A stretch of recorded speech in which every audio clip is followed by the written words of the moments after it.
O tema referencia da Ribeira Sacra nos tempos anteriores, bueno, algunha vez, algo, sonaba por aí. Sonaba pouco, pero bueno, alguén a usaba. Pero bueno, en realidad o detonante importante, o uso da palabra Ribeira Sacra, ven a raíz da recuperación dos viños. Eso está clarísimo.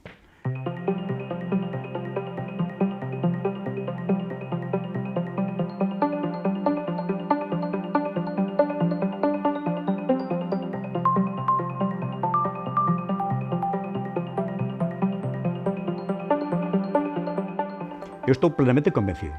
Estaríamos noutras cousas. Casi seguro que non estaríamos falando, nin nesta situación, nin estaríamos falando tal como temos hoxe organizado e enderezado o proxecto Ribeira Sacra. O sea, pasada a cuestión enolóxica, hoxe xa está nunha cuestión meramente cultural e turística. Obviamente que cando se parteu, un dos obxectivos era ese, non falar de patrimonio, non.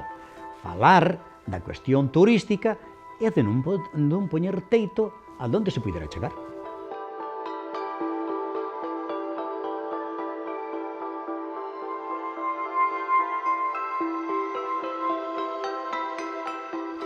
Había que buscar, digamos, algo que atraera a xente.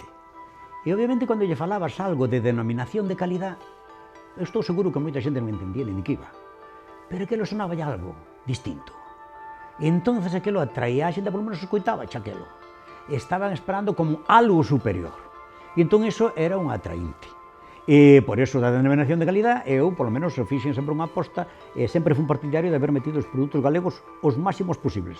E o que non funcionara, po caixón, pero haberlo sacado casi todos. E no tema aquí de Ribeira Sacra, a palabra usada para atraer a xente foi de denominación de calidade. Iso era como se empezaba, denominación de calidade.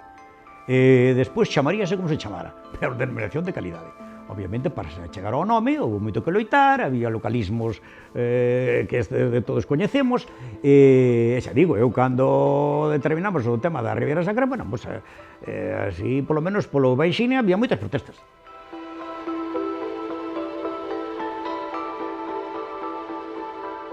Non, nin moito menos, sempre o explico. Eu, de 24 horas que tengo día, pois 23 e media, ou 23 e media, non, 21 e media ou 22, estiveran dedicadas a traballar polo povo galego.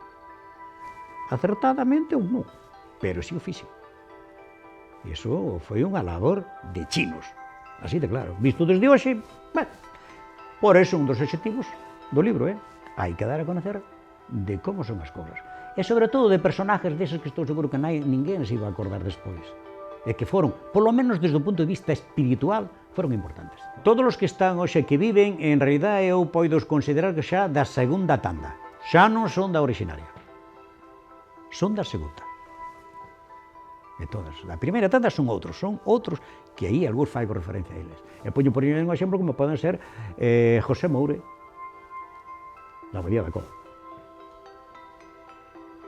E iso foron dos oríxenes. É dicir, estas conversas que marcan a filosofía do futuro e que dan espiritualidade entre os que están falando para animarse para facer algo. Eses son os personaxes que están aí, que están mortos, por desgracia.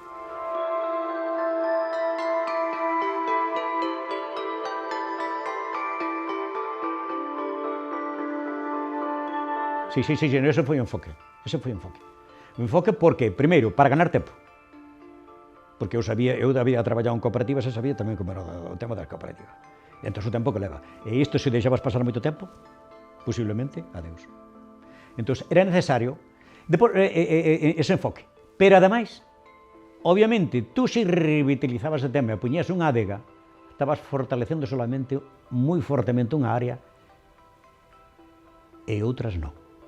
Mentres que nesa distribución que eu digo, fortalecías mellor as áreas e distribuías mellor a riqueza. Pero non é só eso, tamén tiña mellor atraente turístico. Que iso naide contaba, seguramente naide contaba eso, pero sí contaba. Ese piar turístico para nós no inicio era fundamental.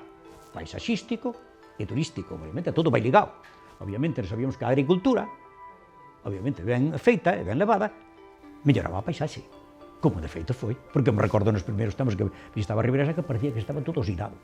Parecía que as miñas estaban en cidade, porque estaban medias retorcidas ali e medias mortas de pena, non? Faltáballes o brillo do cultivo, da dedicación, non tiña. Entón, obviamente, eso despois, ben cultivadas, ben atendidas, crean paisaxe. Por eso eu digo tamén que hai outros cultivos agrarios que se deberan potenciar, porque seguirían dando mellor paisaxe e mellor lustre a todo isto. Hai que cuidar a agricultura combinada coa superficie existente, cada unha coas súas características, mellora o paisaxe. Se mellora o paisaxe, mellora a sociedade. Entón, todo o que se faiga aí é importante. Obviamente, o que non é importante é deixar, non, isto non tocar, isto non tocar, isto non tocar, isto outro non tocar. Non. Habrá cousas, obviamente, que non se poden tocar. Pero hai outras que hai que seguir evolucionando. E incluso desde o punto de vista agrario. Aquí hai moitas zonas que foron a agricultura. Pois esas zonas deberan ter dereito a volver a ser agricultura se fora necesario.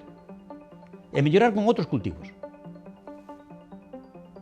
Que os hai, que son típicos e que foron tradicionais nesta ribeira.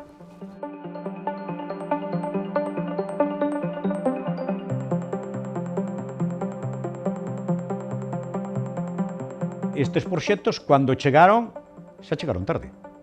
Non nos engañemos. Pero se hai, por exemplo, unha cousa importante, é de que moitas destas instalacións de segundo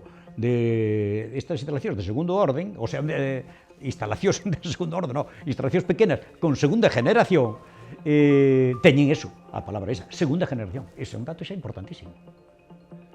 Eso é importantísimo, porque de outra maneira non iban a ter. E xa temos unha segunda generación.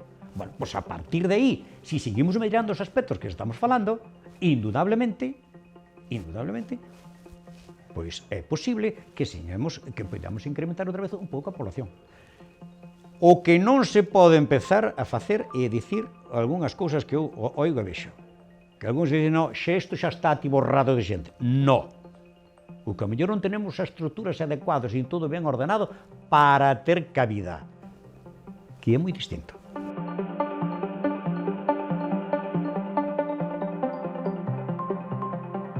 Cando hai a cuestión de calidade, indudablemente, é unha das poucas cousas que a burocracia é bastante difícil de eliminar. Esas cousas, en todo o que sean controles a nivel agroalimentario, porque é para a seguridade do consumidor, e iso é complicado eliminar a burocracia.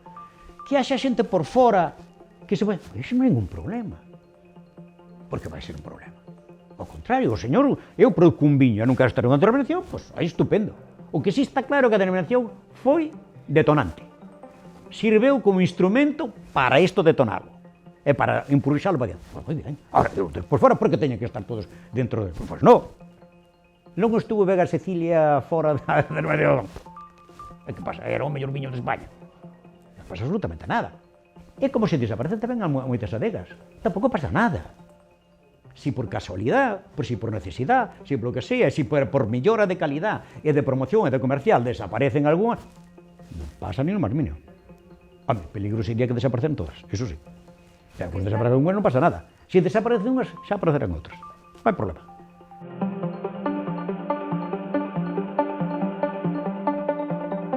Eu espero que o fondo non, pero parte podía ser modificable perfectísimamente. En favor de agricultura, ben feita e ben levada. E non se trata de esbandallar, se trata de que hai un tanto por cento desta zona que foi agraria. Pois esa área, se hai posibilidades, por que non iba a poder volver a ser agraria?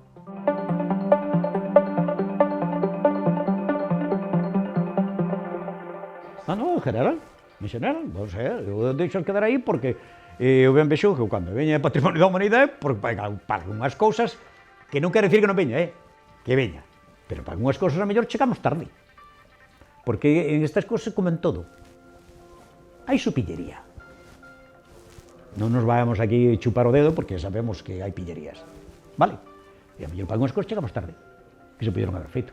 Naquele momento eu non, con todo eso, non estaba pensando que a Ribeira Sacra fora a estar no ano 2020 aspirando a ser... No, pero tampouco non era o maior. O que sí tiña claro era de non poñer nunca teitos. Tú, cando faz unha cousa ben feita e lle pos o pé adecuado, obviamente, é unha estupidez poñer teitos. Xa se buscará a realidade, xa che irá buscando onde te lo teito, que normalmente non existe o teito, porque sempre se tira para arriba, cando as cousas están ben feitas e teñen raíz.